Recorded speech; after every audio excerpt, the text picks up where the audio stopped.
వేదిక టీవీకి స్వాగతం. వేదిక టీవీ ప్రేక్షకులందరికీ ముందుగా సంక్రాంతి శుభాకాంక్షలు. ఈ ఏడాది మకర సంక్రాంతి జనవరి 14న గురువారం వచ్చింది.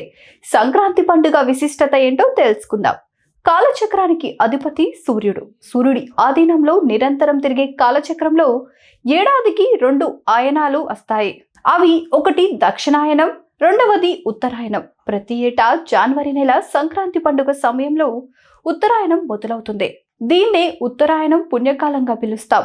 సూర్యుడు మకరంలో ప్రవేశించినప్పుడు సూర్యుడు, బుధుడు, చంద్రుడు, వరునితో పాటు 5 గ్రహాల కలయిక ఉంటుంది.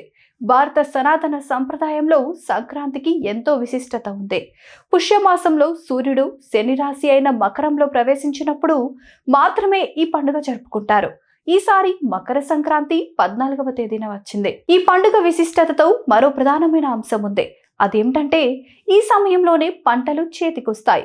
రైతుల ఇల్లు సిరి సంపదలతో తులతూగుతుంటుంది. అందుకే సూర్యారాధనతో పాటు నేల తల్లిని కొలుస్తారు రైతులు. పాడి పంటలను ఇచ్చే గోవులను సైతం పూజిస్తారు. పశువులను సైతం అందంగా అలంకరిస్తారు. తమకు ఉన్న దానిలోనే దానాలు సైతం చేస్తారు. ఈ రోజున దానం చేస్తే పునరుత్పాదక ధర్మం సిద్ధిస్తుందంటారు. మకర సంక్రాంతి రోజున సూర్యుడు ధనస్సు నుంచి మకరంలోకి ప్రవేశిస్తాడు.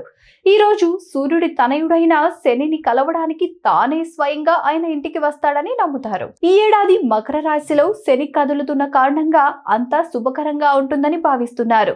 అందుకే మకర సంక్రాంతికి మరింత ప్రాముఖ్యం లభిస్తుంది. శాస్త్రాల ప్రకారం ఉత్తరాయణ దేవతలు పగలు అని, దక్షిణాది దేవతలు రాత్రి అవుతుంది. సూర్యుడు ఉత్తరాయణంలో ప్రారంభమైనప్పుడు వేసవి కాలం ఆరంభమవుతుంది. ఈ వీడియో మీద మీ అభిప్రాయాన్ని కామెంట్ చేయండి. ప్లీజ్ సబ్స్క్రైబ్ టు వేదిక టీవీ.